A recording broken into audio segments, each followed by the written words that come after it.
Pebrero 22, 2025. Ipinagdarasal ko na ang lahat sa ilalim ng tunog ng aking tinig sa buong mundo ay kumplito na isinumiti sa tinig ng punong pastor at hindi makinig sa anumang bagay na taliwas sa purong na walang halo na salita na nakaimbak para sa amin sa mga tape na kapatid na si William Branham para sa nobya. Kamusta? Ang pangalan ko ay kapatid na David Erickson sa Jeffersonville, Indiana.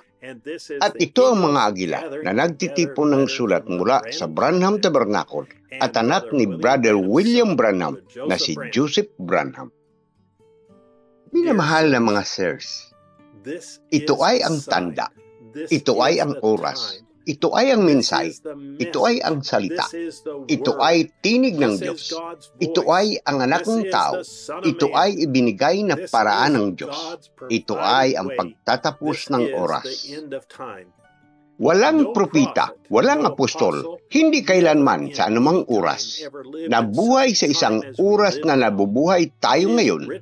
Nakasulat ito sa kalangitan, nakasulat ito sa harap ng mundo, nakasulat ito bawat pahayagan. Ito ang wakas kung mababasa mo ang sulat kamay. Siya na may tainga, pakinggan niya kung ano ang sinabi ng Diyos at naitala, kaya hindi ito ang aking salita, ang aking mga saloobin, ang aking ideya, ngunit ang mismong tinig ng Diyos na nagtuturo sa kanyang nobya kung ano ang tanging perpektong ibinigay na paraan para sa ngayon. Halika at makinig. Habang sinasabi niya at pinahayag sa amin ang mga banal na kasulatan sa pamagitan ng mga pangitain, sa pamamagitan ng pagpapakahulugan ng mga pangarap upang manatili sa mensahe, manatili sa mga tape, sabihin lamang kung ano ang nasa mga tape. Walang mas mahusay na paraan o isang siguradong na paraan kaysa marinig ang tinig ng Diyos mula sa Diyos mismo. Inutusan ng Diyos ang kanyang nobya sa pamagitan ng pagsasalita, sa pamagitan ng kanyang propeta at sabihin sa amin, pindutin ang play, period. Magsalita ito, ipangaral ito, magpapatuo tungkol dito at sabihin sa mundo ang tungkol dito. Ngunit sinabi niya sa amin na may isang perpektong ibinigay na paraan upang maperpekto ang nobya. Makinig sa tinig ng Diyos sa mga tape. Kung may isang bagay na kakagulat sa iyo, i-play ang tape. Ito ay dapat na una at ang pinakamalagang tinig na dapat mong marinig, ito ang kanyang perpektong salita na inilagay niya sa tape. Ngayon, ihaming kahit na sa iba, ang mga panaginip, ito ay isang pangitain. Ang pagkain, narito na. Ito ang lugar. Makinig sa pamagitan ng mga panaginip at mga pangitain. Ang pagkain para sa nobya ay kung saan. Nasaan ang lugar? Ang mensahe para sa nobya ay nasa mga tape. At ito ay parang bahay sa akin. Ito ang lugar. At kung napansin mo, ang mga panaginip ay nagsalita ng parehong bagay. Tingnan kung saan ang pagkain. Upang matiyak na nakuha namin ito, sinabi niya sa amin muli, ang mga tape ay ang pagkain para sa nobya. Ang oras ay wala na. Kung ito ay, ihanda natin ang ating sarili, mga kaibigan, upang matugunan ang ating Diyos. Oo, Panginoon, iyon ang hangarin ng ating puso, maging handa na makilala ka, maging iyong nobya. Ano ang dapat nating gawin, Lord? Ano ang binigay mong paraan? Ano ang iyong plano? Ano ang iyong perpektong paraan? Nagpadala ka sa amin ng isang propeta na maaari kang magsalita upang sabihin sa amin, mangyaring turuan kami. Maraming pagkain na inilatag ngayon. Gamitin natin ito. Gawin natin ito ngayon. Gaano kabulag? Sinabi niya sa atin kung ano ang gagawin. Maraming nakaimbak na pagkain sa mga tape. Gumamit ng mga ito ngayon. Ito ang tagubili ng Diyos sa kanyang nobya. Kung inangkin mong naniniwala ka sa mensaheng ito, naniniwala ka si William Marion Branham ay ang propitang mensahero ng Diyos na ipinadala upang tawagin ang nobya.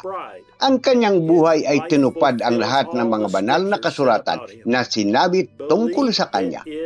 Maniwala, ito ay ang tinig ng Diyos para sa araw na ito, kung gayon siya, ang Diyos na nagsasalita sa pamagitan ng kanyang propeta, ay nagsasabi sa nobya sa maliwanag na Ingles kung ano ang gagawin. Kahit na pinagtatawanan natin, inuusig at tumingin sa ibaba dahil nakikinig lamang tayo sa mga tape.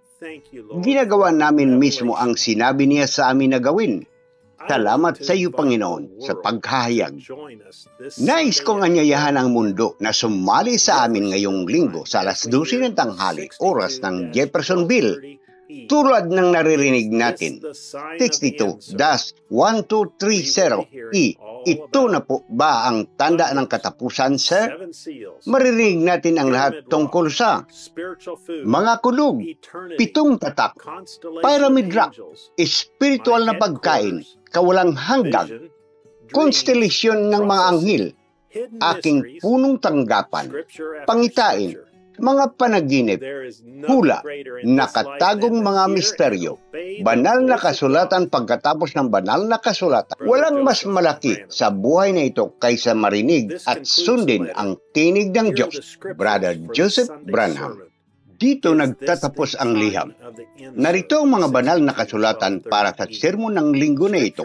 Ito na po ba ang tanda ng katapusan, sirs? 62-1230E. Mga banal na kasulatan. Ika-4 na kabanata ng Malakay. San Mateo, Kapitulo 3, versikulo 3 hanggang 50. Roma, Kapitulo 9, versikulo 33. Roma, Kapitulo 11, versikulo 25. Roma, Kapitulo 16, versikulo 25. Unang mga taga-Korinto, Kapitulo 14, versikulo 8 at ika-15 na kabanata. Galacia, Kapitulo 2, versikulo 20. Episo, Kapitulo 3, versikulo 1 hanggang 11. Episo, Kapitulo 6, versikulo 19. Episo, Kapitulo 5, versikulo 28 hanggang 32. Kolosas, Kapitulo 4, versikulo 3. At Tesalonica, Kapitulo 4, versikulo 14 hanggang 17. Unang Timoteo, Kapitulo 3, versikulo 16. Hebreo, Kapitulo 13, versikulo 8. Pangalawang Pedro, Kapitulo 2, versikulo 16. Pahayag, Kapitulo 1, versikulo 20. Pahayag, Kapitulo 3, versikulo 14. Pahayag, Kapitulo 5, versikulo 1. Pahayag, Kapitulo 6, versikulo 1. Pahayag, Kapitulo 10, versikulo 1 hanggang 7 at ika-17 na kabanata. Hanggang sa susunod na pagpalain kayo ng Diyos at Shalom.